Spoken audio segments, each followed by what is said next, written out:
Seneler sonra, yıllar sonra canlı yayındayım. Efendim, değerli dostlar, sevgili arkadaşlar, Büyük Galatasaray taraftarı yayınıma hoş geldiniz. Bugün size canlı yayına girdim. Bakalım, ümit ederim canlı yayını bir türlü becerebiliriz. İnternetimiz müsait ederse. Bir taraftan da şimdi hemen YouTube'u açıyorum ve canlı yayınımı olup olmadığını da oradan takip edeceğim. Çok son dakikalardayız. Transferler, onlar, bunlar, oyun, futbol, 2 hafta, 3 hafta falan filan derken geldik zurnanın zırt dediği yere. Şimdi ben bir tane video çekmiştim. Onu yayınlayana kadar son gelişmelerden sonra dedim ki ben bir canlı yayın patlatayım. Yoksa bu iş başka türlü olmayacak. O çektiğim yayını yetiştirene kadar canlı yayına girmem daha iyi oldu. Her zamanki köşemdeyim, piyano arkamda ve ben Deniz yayındayım. Beni takip etmeyi ve beğenmeyi unutmazsanız da çok sevinirim. Dışarıdan sesler gidebilir, ev ortamındayım. Arkamda perde, belki bir tane böyle led ışık, met ışık falan filan da almayı planlıyorum. Böyle hani janjanlı kırmızı ışık falan yapıyorlar ya ilerleyen dönemlerde. Size değişiklikler yapabilirim efendim. Konuyu çok uzatmayalım. 3 haftalık futbolumuz rezalet. Okan Buruk sağ olsun büyük takım futbolu oynuyoruz dedi. İşte programlara katıldı. HT Spor'a, oraya buraya açıklamalar yaptı. Şunu yaptı, bunu yaptı. Takımın %80'i devam ederken devam ederken bir Mertens, bir Muslera takımın %20'si, hadi %50'si diyelim. Osimhen'in gelmiş, Bayın devam ediyor, Icardi'nin devam ediyor, Yunus'un devam ediyor, Levinan devam ediyor, Torreira'nın devam ediyor, Apon devam ediyor, Sanchez'in devam ediyor, Salah'ın devam ediyor, Frankowski'nin devam ediyor, Eren Elmalı'nın kaldığı yerden devam ediyor. Daha sayayım mı? Yani bütün takım devam ediyor. Geçen seneki takımın aynısı. Bir Mertens yok ki zaten geçen sene ilk 11'de yoktu. Ara ara giriyordu. Bir de kalede Muslera. Muslera'nın da zaman zaman sakat olduğunda Günay çok iyi performans vermişti. Ben çok beğenmiştim. Her kaleci hatalı gol yiyecek. Her kaleci düşüşleri, çıkışları olacak. Her futbolcu gibi. O yüzden de kimse kusura bakmasın. Günay'la devam edilmesi gerektiğini defaatlerce ilettim. Efendime söyleyeyim, durum böyle olunca da dedim ki Günay'la devam edelim. Niye? Bak, Galatasaray Türkiye'nin önemli kulüplerinden biri değil, en önemlisi. Kültürü, yapı taşı, mihenk taşı. Galatasaray alt futbolundan biter. Tamam. Şimdi Türkiye'nin en büyük takımının yedek kalecisi olan Günay, Muslera ve Sayın kaleci antrenörümüz Fadıl Bey'le çalıştı. Değil mi? O ekiple çalıştı yani. Yani sonuç itibariyle ne olmuş oluyor? Türkiye'nin en iyi kalecisi ve ekibiyle çalışmış oluyor. Şimdi bu adama güvenmeyeceğiz de. Kime güveneceğiz abi? Günay'la devam. Sonra ne oluyor? Bu akşam dedikodular. Peki. Oraya da geleceğiz. Okan Hocam, katıldığın yayınlarda büyük takım futbol oynuyoruz dedin. Hiçbir şey oynatmıyorsun. Bak, zerre hiçbir şey oynatmıyorsun. Bu takım, özür dilerim, ver herkese. Şu biraz kamerayı yakınlaştıracağım, bakayım şöyle bir yakınlaştırabiliyor muyum? Oo, çok yakın oldu. Şu güzel, tamam. İyi. Ayarlar falan filan böyle amatörce takılır. Sıkıntı yok baba. Bak güzel oldu. Kendimi de oradan görüyorum. Hiçbir şey oynatmıyorsun. Efendim, Eren Elmalı gol atmıştı. 3 maçta da büyük bir başarıymış da, şuymuş da, buymuş da. Baba ne anlatıyorsunuz ya? Ya hakikaten ne anlatıyorsunuz? Yani son maçta, şu Çaykur Rize maçında oynadığımız futbol evlere şenlikti. Evlere şenlikti. İçeride şimdi şeye taklar. Efendim, sağımız çok kötü. Baba, onlar kötü oynuyorlar. Yuh! Abi hakikaten yuh ya. Çok pas futbol oynuyormuşuz. Yalan.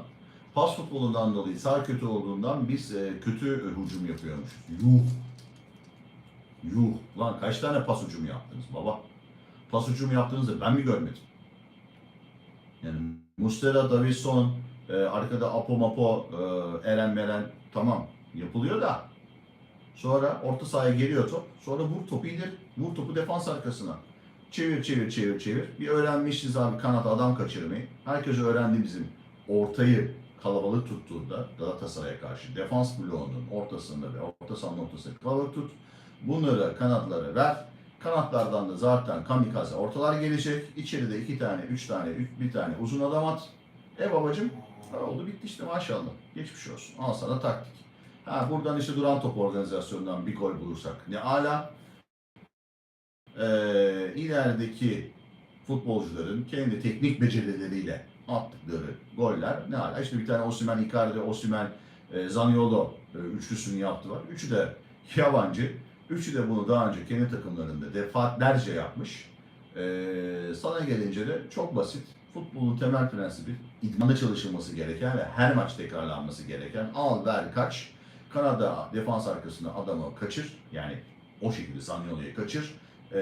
Pas istasyonu başlangıcı Osimhen'in ceza sahasına doğru deparı. Ceza sahası dışına içeri doğru koşan forvetler her zaman tutulamaz ve pozisyonlamada her zaman avantajlıdır.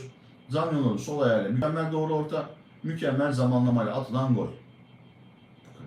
Duran toplar organizasyonumuz gerçekten iyi. Son dönemde işte Fatih Hoca'dan sonra baktığımızda hep diyorduk ya 20 tane korner atıyoruz, bir tane gol atamıyoruz hocam. Allah rızası için şunu Selçuk kesmesin. Allah rızası için şöyle bir hoca tutalım, böyle yapalım, şöyle yapalım. Milyon tane o zamanlar tweet atmıştık. Ben de atmıştım bununla ilgili bir tweet. Ve gelinen noktada bir tek doğru çalışılan şey nedir? Efendime söyleyeyim. Duran top organizasyonu. Bunun dışındaki bir ceza sahasının dışından içinden orta olmadı sol ayak ters ayaktan al içeride adamı ekarte et şutunu at gol olmasına çalış önüne tıkalıyken şut at işte adama çarpsın gol olsun. Doğru atak yaptığımız etkinlik sayısı çok çok az. Böyle olunca da ben diyorum ki şimdi bir şey çalışmak ne demektir abi? Çalışmak ne demektir? Çalışmak sürekli bir şeyi tekrar ederek mükemmel hale getirmektir. Tamam mı babacığım? Sen idmanda çalışmazsan setleri de mükemmel hale getirmezsen, doğru setler çalıştırmazsan, tamam mı? Sahadaki ön alandaki futbolcuları kamikaze aynı şekilde topla buluşturmaya çalışırsan, bunun adı çalışma değil, bunun adı eğlence olur herhalde. Ne diyeyim abi işte çalışmayana ne olur işte? Tembellik olur diyelim tamam tembellik olur yani. Tembellik olur. Okan Buruk maalesef tembel bir teknik direktör. İnat ediyor. Karadeniz inadı var adam. Diyor ki benim yaptığım yayın benim yaptığım idman, benim yaptığım taktik anlayış çok iyi. Ben buradan devam ederim diyor. Onu da ne kandırıyor? Özür dileyerek gitgide kötüleşen bu şeylerin, lig kalitemizin maalesef ve maalesef şey olmasından dolayı, söyle adını, kalitesizleşmesinden dolayı ki son dönemde bence büyük bir artış var. Gerçekten büyük bir artış var. Bakayım şöyle bir ayarlarıma. Büyük bir artış var. Orada aldığı başarı yani bu mahalli ligde kendi ligimizde aldığımız sonuçlar ve başarı onu tatmin ediyor. Tamam zaten amacı bir an önce Avrupa'dan elenelim. Aman abicim Mayıs'ta şampiyonluk çok önemli. Çünkü kafasında hala Fatih Hoca'nın 4 yıl üst üsteki şampiyon olma rekorunu egale etme bu sene. Arkasından da kırma var. Avrupa falan umurunda değil. O 4'ü yaparım. Kalırım. Nasıl olsa şampiyonum. Bu kadar paraya 300 milyon avroluk bir takımla bu kadar 150 milyon avroluk bir maaş bütçesiyle vergiler dahil ben bu Galatasaray'ı batırdım. Aldım adamları, sattım adamları, aldım adamları, sattım adamları. Kimse gıgını çıkartamadı bana. Kimse ağzını açamadı. Bir işte Avrupa'da geçen sene biraz böyle bir sendeledim. Şöyle bir baktım ortalığa. Biraz bana vurdular ama sağ olsun beni tutan tayfa var. Aslan, kral, kardeşlerim var arkamdalar. Ben ne yaparsam yapayım kabul ediyorlar. Eyvallah babalar. Baktı ki durum şilanay da yavrum şilanay. Hadi o zaman dedi ben yürüyeyim. Tamam. Okan bunun şu anda Avrupa hedefi falan yok. Bence yönetimin de yok. Önemli olan Fenerbahçe 4. yıldızı takmasın. Biz her sene şampiyon olalım. Avrupa'da işte o kadar. Hedef Avrupa. Neydi? İşte ben size söyleyeyim. Efendim şimdi Ocak ayı geldi konuşmayalım. Aralık ayı geldi susalım.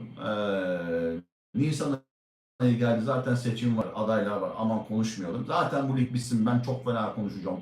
Bir konuşacağım yer gök inleyecek. Zaten bu paralar da kime gitti? Jelertler, Melertler, Frankowski'ler, pas atamayan adamları aldık. Herkes niye şampiyon olduk? Bu sezon başladı Osimhen'ler, Sané'ler falanlar filanlar. Büyük transferler. Maalesef geldiğimiz nokta hiç iç açıcı değil. Galatasaray'ın sürdürülebilir yapısı için, benim için olması gereken şey bir an önce seçime gidilmeli. Ama bir an önce bütün bu artık olmuşun üstüne bir ne diyelim bir sünger çekelim. Çekmeyelim ama çekelim. Sünger çekelim. Üstüne bir çizelim. Bundan sonra Galatasaray'ın sürdürülebilir, hani herkesin var ya kendi şirketini, büyük şirketleri yöneten adamlar bu sürdürülebilir çok takılı işte sürdürülebilir, su sürdürülebilir, tarım sürdürülebilir, şirket sürdürülebilir, pazarlama sürdürülebilir, üretim, her şeyin sürdürülebilir olması çok önemli ya. Efendim yok elektrik panelleri, su arıtmaları, yok şirketin içerisinde işte kendi ürettiğimiz gıdalar yemek yapıyoruz. Üretim safhamızda doğaya hiç zarar vermiyoruz, az su kullanıyoruz, personelimizi mutlu ediyoruz, fıtır fıtır falan filan. Sorsan işte Sayın Abdullah Kavukçu simit saraylarında kuvvetle muhtemelen çok güzel bir ekonomi politikası gidiyordur. Maaşları minimumda verip maksimum performans bekliyordur. Ama futbol yöneticiliği, futbol aklı, sportif direktörlük, sportif aşı yöneticiliği de devrim gerekiyor. Yönetimde devrim gerekiyor. Nasıl bir devrim mi gerekiyor? 1950 senesinde Gündüz Baba, 1950'de dedemin de bulunduğu takım 1950'de İngiltere'ye gittiğinde orada idmanları görüyor adam, tamam mı? Ulan diyor burada acayip bir idman var. Ne oluyor lan diyor. Bu herifler su içiyorlar diyor. Biz limon yalıyoruz. Bu herifler bir istasyon çalışıyor. Biz diyor bisiklet biniyoruz. Adamlar diyor çim sahada antrenman yapıyor. Biz diyor toprak sahada antrenman yapıyoruz. Oturuyor. Alıyor kağıdı kalemi. Oradaki bulunduğu gün boyunca yani günler boyunca İngiltere'de hemen bütün idmanları not alıyor. Nasıl çalışıyorlar? Southampton'la, onunla bununla, Portsmouth'ta falan maç yapıyor. Hatta dedem de goller atıyor falan. Not alıyor. Sonra o notları alıyor, geliyor. Tamam mı Türkiye'ye? Diyor ki babalar biz her şeyi yanlış yapıyormuşuz. İngiltere'de idmanlar böyle yapılıyormuş diyor ve Türkiye'nin bütün idman şeylerini geri atıyor. Siliyor eski idman felsefesini ve yapılanları. Yepyeni bir idman felsefesiyle başlıyor. Bu devrim. Bu bir devrimdir. Tamam mı? Avrupa'yı ne yapıyor? Görüyor doğrusunu. Adamlar diyor ki böyle çalışıyorlar diyor. Ben de böyle yapmalıyım diyor. Derval geliyor. Senin 1950'de adamlar çim sahada çalışırken sen hala toprak sahada çalışıyorsun. Hala statların doğru değil. Derval diyor ki hop bir dakika. Tesisler çimlenecek diyor. Hop bir dakika diyor. Bütün Türkiye'yi tarayacaksınız. En yetenekli oyuncuları bulup Galatasaray'a getireceksiniz diyor. Hop bir dakika diyor. Yönetim diyor futbola karışmaz. Burası benim çiftliğim. Ben de dersem olur diyor. Hop bir dakika diyor. Futbolu diyor ben yönetirim. Taktikleri ben çalıştırırım. Her şeyle de ben ilgilenirim diyor. Anladın mı? Derval. Almanya'dan geliyor. Herkes şok içerisinde. Türkiye bir felsefe getiriyor. Galatasaray'a bir felsefe getiriyor. Tamam mı babalar? Heh. Sonra ne oluyor? O Derval'in takımı gidiyor 2000 senesinde Dünya Kupası oldu. Diyeceksin ki 88'ler 2010 20 sene. Ne 20 sene? 12 sene.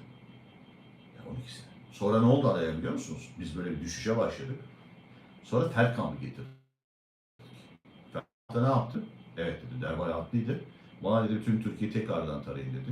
92-93 sezonunda bir kadro kurmaya başladı. Ümit Davalılar, Hasanlar, onlar, bunlar, Hakanlar, şunlar bunlar derken müthiş bir takım kurdu. O takım Alman felsefesiyle, Alman disipliniyle çalıştı, Fatih Hoca'ya geldi. Sağ olsun Fatih Hoca da o dönem Biontech'ten öğrendikleriyle ondan sonra kendi bilgi birikimini üstüne koydu. Başarısız başladı. Yönetim dirayetiyle de bugünlere kadar geldik. Ama çok kesinti uğradık. Şu anda bizim bir devrime ihtiyacımız var ama sadece sahada değil. Yönetimsel olarak da bir devrime ihtiyacımız var. Evet Bayern Münih'i yeneceğiz. Büyük kulüp olacağız. Büyük futbol oynuyoruz. Artık biz Manchester City ligindeyiz. Sayın Abdullah Kavukçu anlatıyor. Manchester City ile, Liverpool'la, işte Chelsea ile, ne bileyim Bayern Münih'le falan işte Milan'la, Inter'le aşık atıyoruz. Atamazsın. Atamazsın. Arabesksin. Atamazsın. Olmaz. Anladın mı babacığım? Olmaz. Niye olmaz biliyor musun? Onların yönetimi başka. Onların futbol iklimi başka. Onların oynadığı futbol sahaları, statları başka. Oynadıkları futbol başka. TFF'si başka. Hakemi başka. Kazancı başka. Yönetimi başka. Hesap verilirliği başka. Hakimi başka. Savcısı başka. Yargısı başka. Devleti başka. Atamaz. Bugün açıklama yapılmış. Türkiye'de şampiyonluk primi 227 milyon, 4,5 milyon avro. Şu bugün yani bir de kur sabitlemişler. 4,5 milyon avro para alacakmışız ama onun karşılığı 227 milyona tekabül edecekmiş. Bu sabitmiş. Tamam mı babacığım? Tamam. Okey mi? Yani sen şimdi kalkıp da şampiyonlar bu ligde izleyemezsin. 75 Osimhen'i alamazsın. 22 milyon Osimhen'e maaş veremezsin. Icardi'ye 10 verdin. Kimsenin gözü çıkmadı lan Icardi. Mertens'e 5 verdin. Amenna dediler. Ona 3,5 verdin. Eyvallah dediler. Buna 5,5 verdin. Valla 22'ler, 10'lar, Saneler. Ne oluyoruz ya? Ondan sonra ne oluyor? Bak Bay diyor ki kardeşim diyor ben gidiyorum diyor. Davison diyor ki bir dakika benim gelsin baba ben 5,5 istiyorum diyor. Yunus'un oradan başı kel mi abicim? Bizim de başımız geldi diyor. Biz de geliyoruz diyor.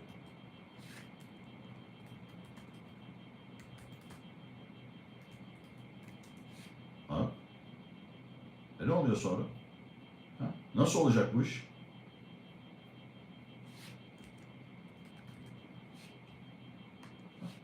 Oldu mu? Olmuyor. Böyle yönetilmez. Kimin? Ya bak Muslera'nın gideceğini biliyorsun. Mertens'in gideceğini biliyorsun babacığım. Hiç pazarın var mı? Yok. Ya sportif direktör demek her şeyi planlayan demek. A'dan Z'ye.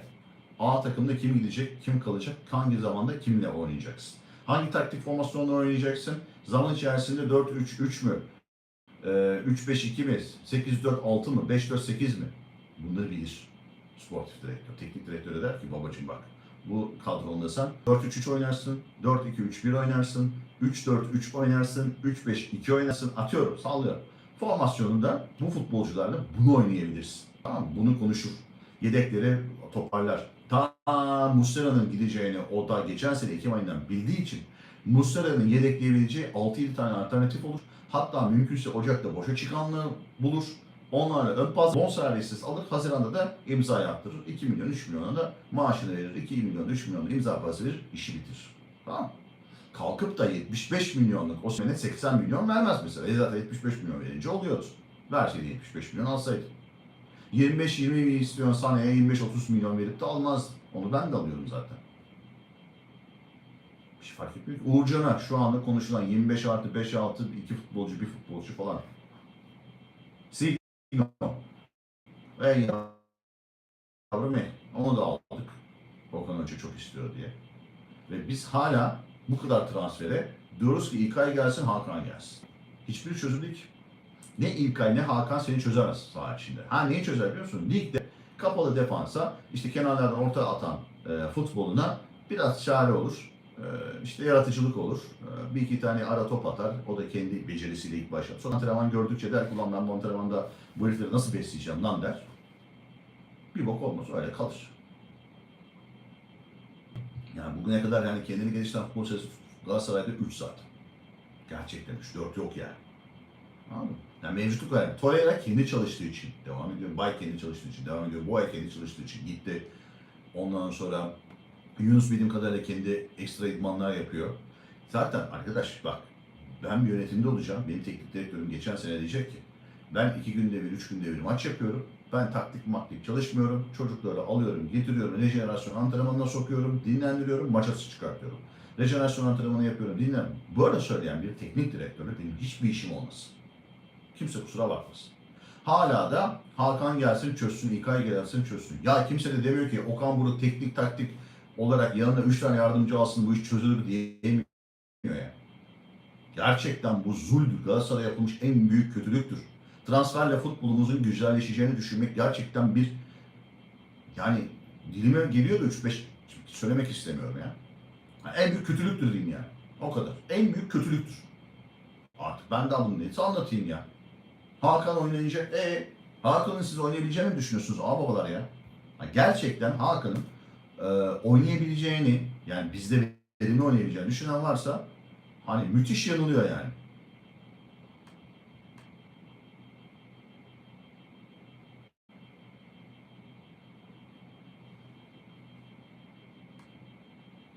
Bakayım yayın koptu mu diye baktım da yok kopmamış galiba devam ediyor. Evet.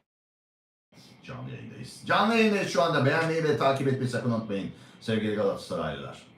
Hakan senin futbolunu çözemez. Çünkü hedefi yanında bir disiplinle oynayan, bir sistemle oynayan takımdan geliyor. İlkay hakeza Pep Guardiola'dan gelecek babalar. Adam ezber biliyor ya. Makine düzeninde oynatıyor Pep Guardiola. Diyor ki topu soldan sağdan alacaksın. İlkay'a getireceksin. İlkay ona pas atacak.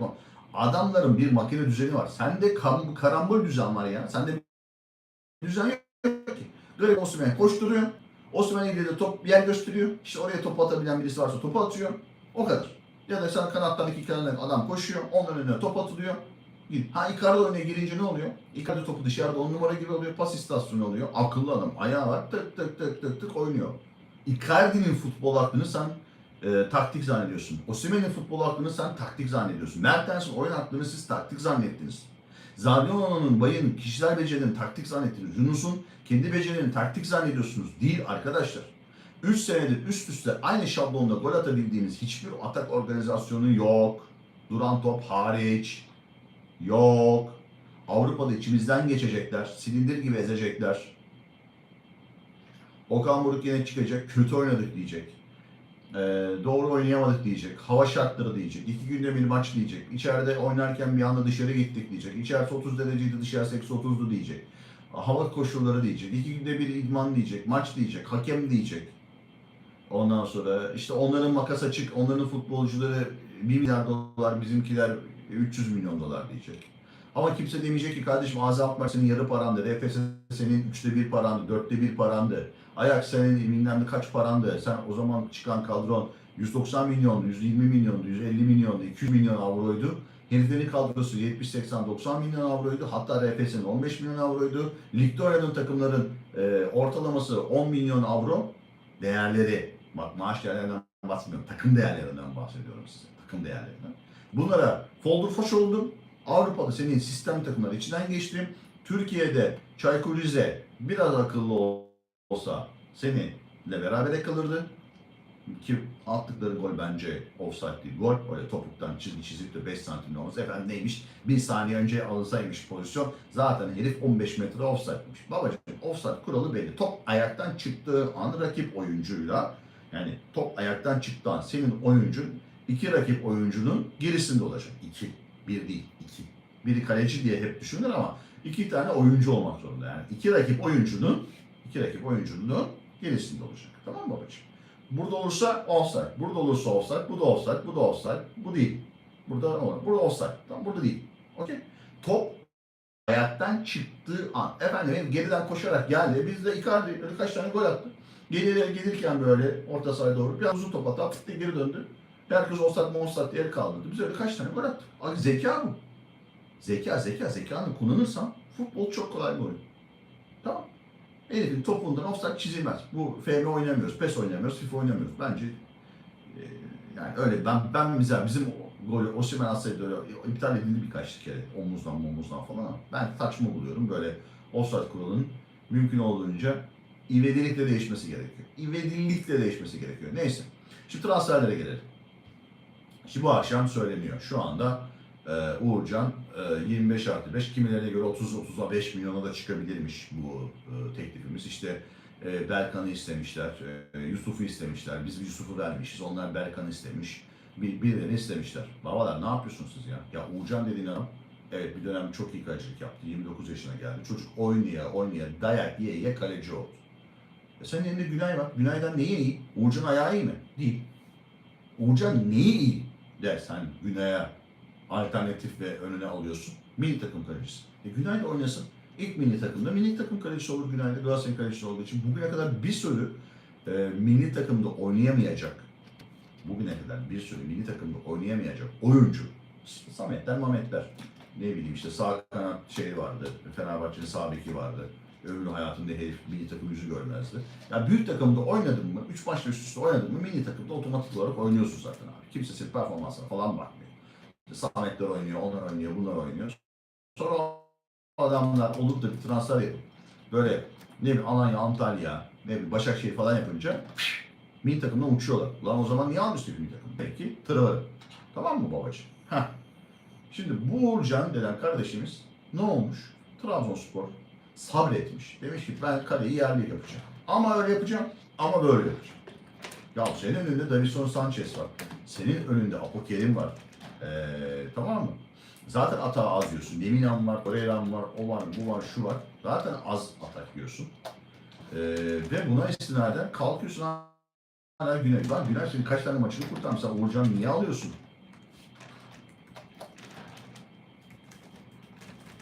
Anladın mı? Niye alıyorsun abi? 30 milyon euro Ben de o zaman diyorum ki göklerden gelen bir karar var abi. Birisi diyor ki bize, ey Galatasaray, ben senin işlerini çok çözdüm. Sende güzel para var. Trabzon biraz sıkıntıda baba, orayı bir ateşle ya. Orayı bir çözmemiz lazım. Orayı çözemezsek biz sıkıntıya düşeriz. Okey Tom? Bence durum bu. Yani Uğurcan transferiyle ilgili durum bu. Yani Edersonlara git, onlara git, bunlara git, Donnarumma'lara git. Hiçbirini alamam. Sonra kalk geldi ki ben şey yapıyorum. Söyle adını. Uğurcan'ı alıyor. Efendim Dursun Başkanım çok istemiş. Zaten en başından beri de Uğurcan'ı istiyormuş.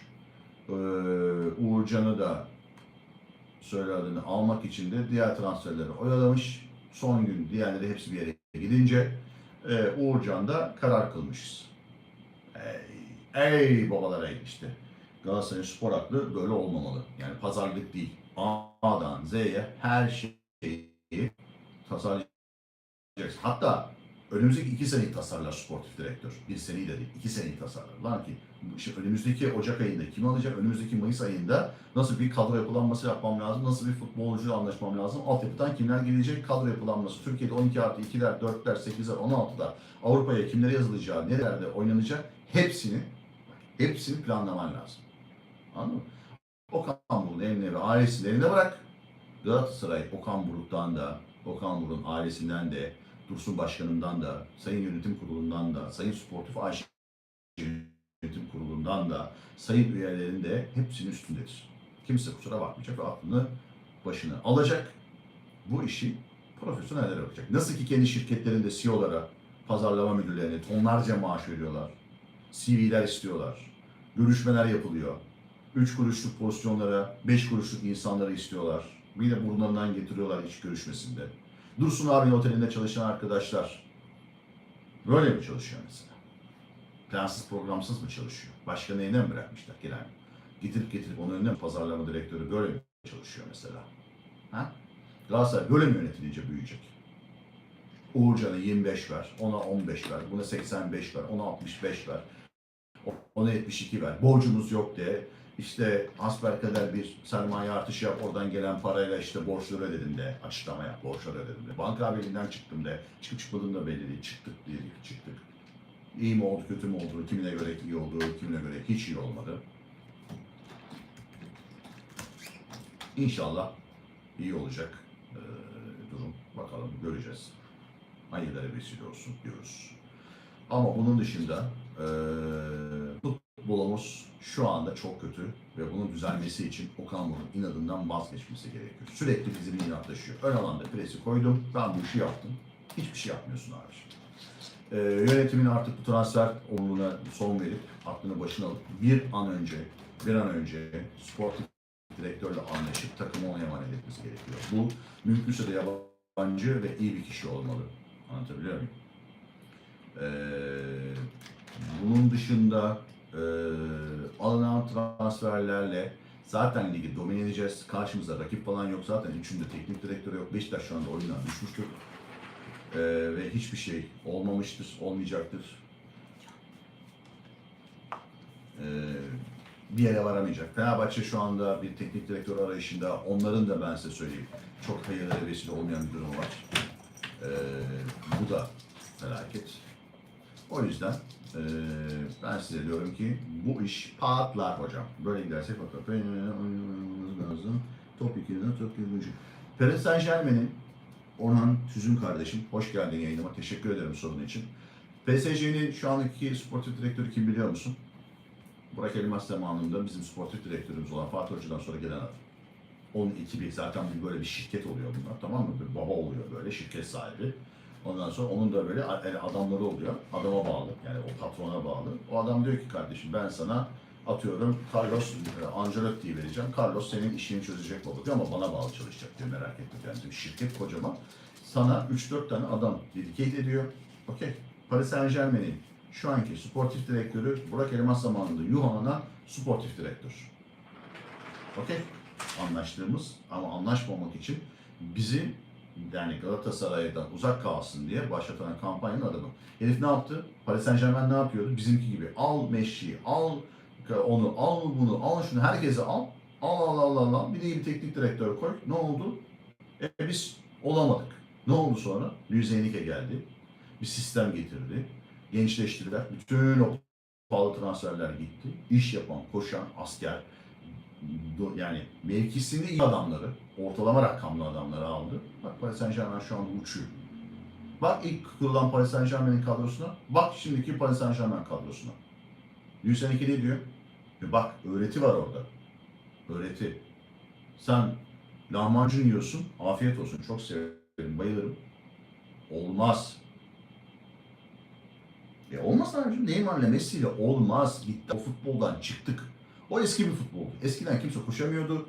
Sertlik vardı. Basıyordun tekmeyi. İkili mücadele vardı. İşte kantonalar vardı. Onların işte manyak adamları vardı. Böyle sert adamlar. Defanslı falan. Bir tane değil ismi. David mi ne vardı? Bir tane önüne gelene dalıyordu herif.